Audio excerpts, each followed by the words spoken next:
Plan की बात करें तो दो भाई अगर आप हैं तो आप बिल्कुल सही प्लान पे आपने क्लिक किया है। ये प्लान क्या है 40/51 40/51 में यहाँ तक बरामदे तक बना। ये पोर्च वाला हिस्सा है आपका एक्स्ट्रा है, ठीक है। साइज़ वगैरह सब कुछ बताऊंगा। इस मकान की खास बात ये है कि अगर आप दो भाई हैं और फ्यूचर में कभी कोई डिस्प्यूट होता है तो इसमें बीच में आप दीवार दे देंगे, ठीक है। आपको समझा देते हैं किस तरीके से प्लान है, देख सकते हैं।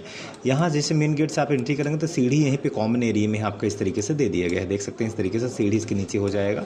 ये दरवाज़ा आपका 4.5 फीट तक ही लग सकता है, उससे ज़्यादा नहीं। 4.5/7 फीट में आपका ये लग जाएगा, ऊँचाई 7 फीट हो जाएगी। और ये इस तरीके से सीढ़ी आपकी यहाँ पे हो जाएगी। दो दरवाजे अलग अलग यहाँ पे दिए गए हैं। फ्यूचर में कभी कोई डिस्प्यूट होता है तो एक दीवार आप सीधी दे देंगे तो आधा हिस्सा इनका इधर, आधा हिस्सा इनका इधर, इस तरीके से डिवाइड हो जाएगा दोस्तों, ठीक है।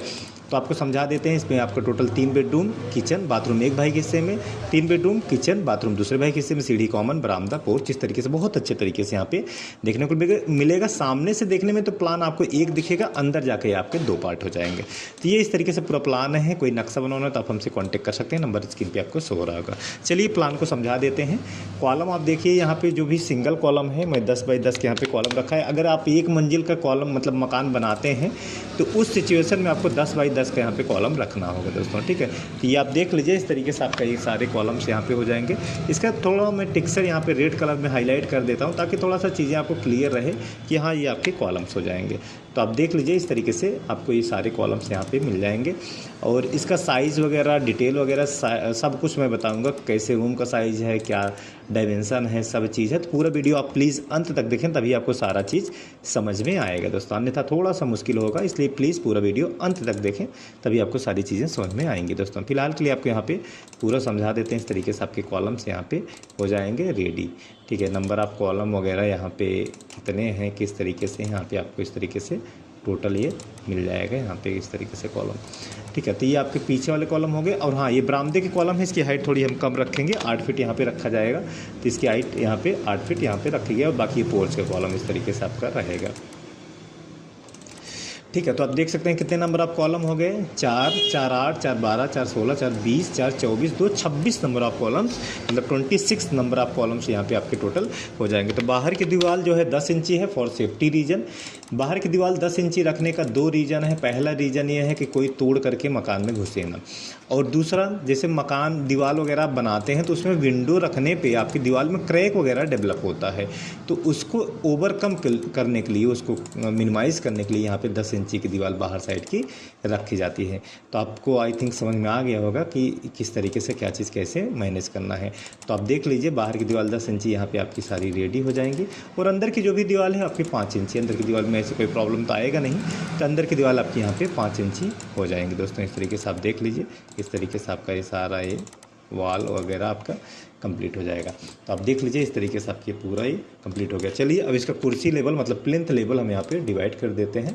प्लिंथ का जो लेवल है यहाँ पे आपको क्लियर हो जाएगा, क्लैरिफाई हो जाएगा कि हाँ ये आपका कुर्सी का जो लेवल है यहाँ तक आपका इस तरीके से रहेगा दोस्तों। इस तरीके से आप देख लीजिए, कुर्सी का लेवल आपको इस तरीके से यहाँ पे मिल जाएगा। हालांकि मैं कुर्सी जो रखा हूँ यहाँ फ़िलहाल 3 फीट रखा हूँ, आप अपने हिसाब से कम ज़्यादा भी कर सकते हैं, रख सकते हैं, इसमें कोई दिक्कत कोई प्रॉब्लम आपको नहीं आने वाली। चलिए अब मकान में कुर्सी बना लिए, मकान में एंट्री करने के लिए आपको सीढ़ियाँ तो देनी ही पड़ेगी। तो ये आपकी हो जाएंगी सीढ़ियाँ, इस तरीके से आपकी ये सीढ़ियाँ यहाँ पे हो जाएंगी इस तरीके से, ठीक है। ये आप कुर्सी सीढ़ी यूज करके आप यहाँ से मकान में एंट्री कर सकते हैं। इस तरीके से आप देख लीजिए, इस तरीके से आपका ये सीढ़ी हो जाएगा दोस्तों, ठीक है। और जैसे आप एंट्री करेंगे तो ये आपका पोर्च वाला हिस्सा जो है ये आपका एक्स्ट्रा है। तो 51 फीट यहाँ तक है बरामदे तक, ठीक है। पोर्च आपका 5 फीट एक्स्ट्रा यहाँ पे रखा गया। आगे बढ़ेंगे तो यहाँ पे लेफ्ट और राइट दोनों साइड गेस्ट रूम दिया गया है, क्योंकि दोनों भाइयों के हिस्से में गेस्ट रूम चाहिए। अन्यथा फ्यूचर में कभी प्रॉब्लम होगा तो एक लोग बोलेंगे भाई हमारे में गेस्ट रूम है, आप वाले में गेस्ट रूम नहीं, तो ये सब प्रॉब्लम ना हो, इसीलिए दोनों भाइयों के लिए गेस्ट रूम यहाँ पे रखा गया। और गेस्ट रूम का जो दरवाज़ा है बाहर से यहाँ पे रखा गया, इस तरीके से आप देख लीजिए, बाहर के बाहर आपका दरवाज़ा रखा गया है। इसके बाद यहाँ पे इस जगह पर रहेगा मेन गेट। सीढ़ी हालांकि अप हो जाएगी तो यहाँ पे रहेगा आपका मेन गेट इस तरीके से, ठीक है। ये आपका मेन गेट यहाँ पे इस तरीके से रहेगा, ठीक है। ये आपका मेन गेट हो गया। और मेन गेट से आप एंट्री करेंगे, ये आपकी सीढ़ी हो जाएगी। जैसे मेन गेट ये सीढ़ी अप हो जाएगी, अभी मैं डिटेल भी समझा दूँगी, इस तरीके से सीढ़ी हो जाएगी। और आगे एंट्री करेंगे तो ये आपको लेफ़्ट और राइट दोनों साइड आपको ये दरवाजे दिए गए हैं दोनों साइड में। ठीक है। मान लीजिए फ्यूचर में कभी डिस्प्यूट होता है तो बीच से अपना दीवार दे दीजिए, और किसी में भी कोई प्रॉब्लम ना हो, किसी के साथ भी कोई प्रॉब्लम ना हो कि हाँ हमारे में आप आ रहे हैं या फिर ऐसा कुछ प्रॉब्लम ना हो, ठीक है। तो ये आपका 2 दरवाजे अलग अलग यहाँ पे दे दिए गए हैं। इसके बाद इस जगह पे, इस पर्टिकुलर एरिया पे आपका रहेगा अंदर से भी दरवाज़ा, ठीक है। दोनों गेस्ट रूम में भाई अंदर से भी दरवाज़ा दिया जाएगा, ताकि अंदर से भी अगर चाय नाश्ता गेस्ट को देना है तो आप अंदर से अंदर दे सकते हैं इस तरीके से। इसके बाद ये आपका हो जाएगा किचन, ठीक है। ये किचन आगे रखने का 2 रीज़न है। पहला कि ताकि ये दरवाज़ा, हम किचन थोड़ा छोटा कर सकें, दरवाज़ा ओपन हो सके, ठीक है। अगर हम यहाँ पे रूम आगे कर देते तो ये किचन हमारा ओपन नहीं हो पाता, किचन की वजह से हमारा गेस्ट रूम का दरवाज़ा नहीं ओपन हो पाता, ठीक है। तो इसका रीज़न आपको समझ में आ गया होगा। तो ये किचन का भी दरवाज़ा आप यहाँ पर लगा लीजिए इस तरीके से। इसके बाद इस गेस्ट रूम में भी, इस बेडरूम में भी आपका ये दरवाज़ा यहाँ पर लग जाएगा। इस बेडरूम में भी आपको यहाँ पर दरवाज़ा इस तरीके से लग जाएगा, ठीक है। तो ये आपका इस साइड का भी यहाँ पे दरवाज़ा लग गया। वैसे सेम इधर भी आपका वही सेम पैटर्न, आपका इधर भी आपका सेम टू सेम ऐसे ही इधर भी यहाँ पे लग जाएगा। इसके बाद ये आपका किचन, इस साइड का जो किचन है यहाँ पे आपका दिया जाएगा इस तरीके से। आपका देख लीजिए इस तरीके से यहाँ पे इस साइड में भी आपका किचन हो जाएगा। पीछे की तरफ चलते हैं तो यहाँ पे आपको, बाकी ये आपका डाइनिंग एरिया, हॉल एरिया अपने हिसाब से आप यूज़ कर सकते हैं।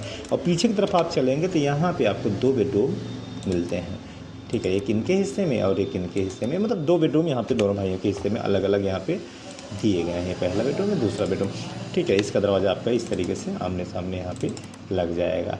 इसके बाद ये बीच में आपका टॉयलेट और बाथरूम दोनों अलग अलग यहाँ पे दिए गए हैं। ये आपका टॉयलेट है, टॉयलेट बाथरूम दोनों अलग अलग दोनों भाइयों के हिस्से में दिए गए हैं। ऐसा कोई दिक्कत नहीं है कि कोई प्रॉब्लम आए कि हाँ भाई आप वाले में टॉयलेट बाथरूम है हमारे में नहीं है, ऐसा कोई दिक्कत इसमें नहीं आएगी।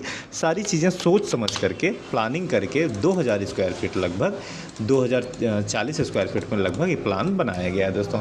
तो ये इस तरीके से पूरा प्लान है और मकान बनने के बाद आपको इस तरीके से दिखेगा। इसमें चारों साइड बड़े आराम से आप यहाँ पे खिड़की दे सकते हैं दोस्तों। चलिए दोबारा रिपीट कर देते हैं। फ्रंट से एंट्री करेंगे, आपका पोर्च एरिया, ये लंबा सा बरामदा, इसके बाद ये आपका गेस्ट रूम, लेफ्ट और राइट गेस्ट रूम दिया गया है। इसके बाद ये आपका मेन दरवाज़ा यहाँ पे रहेगा, सीढ़ी अप हो जाएगी। सीढ़ी समझ लीजिए ऊंचाई 7 इंची है, थ्रेड 10 इंची है, चौड़ाई 3 फीट 3 इंच है। ये इस तरीके से आपका सीढ़ी हो जाएगी, सीढ़ी के नीचे से दरवाज़ा हो जाएगा। ये आपके 2 दरवाजे अलग अलग, एक इधर एक इधर, ठीक है। और आगे बढ़ते हैं तो इधर किचन लेफ्ट राइट में, फिर ये बेडरूम, इसका दरवाज़ा आपका इधर रहेगा। पीछे की तरफ आपको 2 बेडरूम, बीच में आपका टॉयलेट बाथरूम। तो ये इस तरीके से पूरा प्लान है। चलते हैं साइजेस की तरफ और आपको एक एक साइज, एक एक डायमेंशन आपको हम यहाँ पे क्लियर कराते हैं दोस्तों। तो आप देख लीजिए फ्रंट की अगर यहाँ पे बात की जाए तो ये 51 फीट इस तरीके से, 51 फीट बाई 40 फीट में आपका पूरा ये बरामदा मिलेगा दोस्तों। इसके बाद ये गेस्ट रूम जो पोर्च एरिया 13 फीट 2 इंची, कॉलम ले करके, कॉलम को जोड़ करके 13 फीट 2 इंची इंटू 5 फीट का। अगर कॉलम आप नहीं ऐड करते तो आपका ये 11.5 फीट हो जाएगा। इसके बाद बरामदा एरिया आपका 40 बाई 8 फीट 1 इंच का बरामदा एरिया पूरा लंबा सा आपको मिलेगा, लंबा, ठीक है। इसके बाद ये वाला रूम आपका 11 फीट बाई 13 फीट का, ये वाला रूम, और दूसरा रूम भी आपका 11 बाई 13 का, आपका ये 2 बेडरूम आपको यहाँ पे मिल जाएंगे। किचन की अगर यहाँ पे बात की जाए तो 7 फीट इस तरीके से किचन है, 7 बाई 8.5 में आपका किचन एरिया हो जाएगा। ये वाला रूम भी आपका, ये वाला किचन भी आपका 7 बाई 8.5 में आपका इस तरीके से मिल जाएगा दोस्तों, ठीक है। फिर आप आगे बढ़ते हैं तो यहाँ पे इस जगह पे 13 फीट बाई 11 फीट का आपको ये वाला रूम, इसके बाद दूसरा रूम भी आपको 13 फीट बाई 11 फीट में आपको मिल जाएगा। आगे बढ़ते हैं इस साइड की अगर बात करें तो इसका भी साइज़ सेम है। सारे रूम सेम साइज़ के हैं, ऐसा नहीं है कि किसी का कम ज़्यादा है, फ्यूचर में जा कर के दिक्कत हो कि आपका रूम छोटा बड़ा है या फिर समथिंग ऐसा कुछ। तो सारे रूम जो हैं एक साइज़ के यहाँ पे रखे गए हैं। 6 feet 7 inch into 5 feet 6 inch का आपको ये hall area, toilet bathroom area मिलेगा। बाकी ये आपका 22 feet 10 inch by 11 feet 6 inch का आपको इस तरीके से स्पेस मिलेगा। तो ये इस तरीके से पूरा प्लान है। तो आपको अगर स्क्रीनशॉट लेना है आप स्क्रीनशॉट ले सकते हैं। यहाँ पे मैं इसका थोड़ा सा डायमेंशन भी थोड़ा हाईलाइट कर देता हूँ। 3 फीट 7 इंची सीढ़ी का थोड़ा सा जो बचा है, 7 फीट 5 इंची इस तरीके से लेना और 3 फीट 3 इंची एक सीढ़ी का साइज। तो ये इस तरीके से पूरा प्लान है। स्क्रीनशॉट लेना है तो आप स्क्रीनशॉट ले सकते हैं दोस्तों। तो ये छोटा सा वीडियो, छोटा सा प्लान आपको कैसा लगा कमेंट जरूर करें। नक्शा बनवाना है तो आप हमसे कॉन्टेक्ट करके नक्शा बनवा सकते हैं। मिलते हैं दूसरे वीडियो में, तब तक के लिए विदा लेता हूँ। धन्यवाद दोस्तों।